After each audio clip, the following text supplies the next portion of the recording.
Hair colour করা আমার হচ্ছে এক প্রকারের নেশা বলতে পারো। মানে আমি খুবই অ্যাডিক্টেড এটার প্রতি।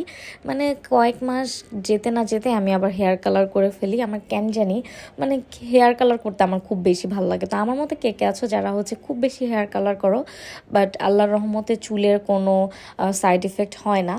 তো আমি আমার লাইফে এত বেশি কালার মানে পরপর আমি শুধু কালার করতেই থাকি, বাট তারপরও মাশাল্লাহ আমার চুলগুলো অনেক সুন্দর। তো সবাই মাশাল্লাহ বলবা। তো আজকে আমি টবের একটা কালার নিয়েছি। তো কালারগুলো আমি সিমিলারই রাখি, গোল্ডেন বেস বা হচ্ছে অ্যাশ ব্লন্ড এইসব টাইপেরই আমি রাখার ট্রাই করি। তো আজকে একটা অ্যাশ ব্লন্ড কালার নিয়েছি।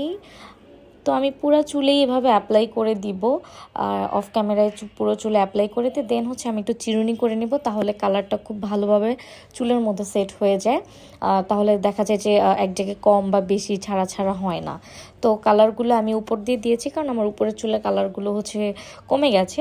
তো তারপরে এই যে আমি একটু ঢেকে দিয়েছি, কারণ আমি বেশিক্ষণ রাখবো না, 1 আওয়ার রাখবো, যেহেতু আমার চুল অলরেডি কালার করা।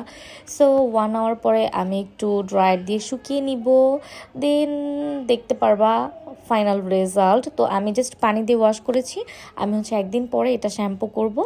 দেন এই যে শ্যাম্পু করে চুলটা সুন্দর করে সেট করে নিয়েছি। তো কালারটা কেমন হচ্ছে সবাই অবশ্যই কমেন্টে জানাবা, আর আমাকে এই কালারে কেমন লাগছে এটা অবশ্যই কমেন্টে জানাবা। আজকের মতো টাটা, আল্লাহ হাফেজ।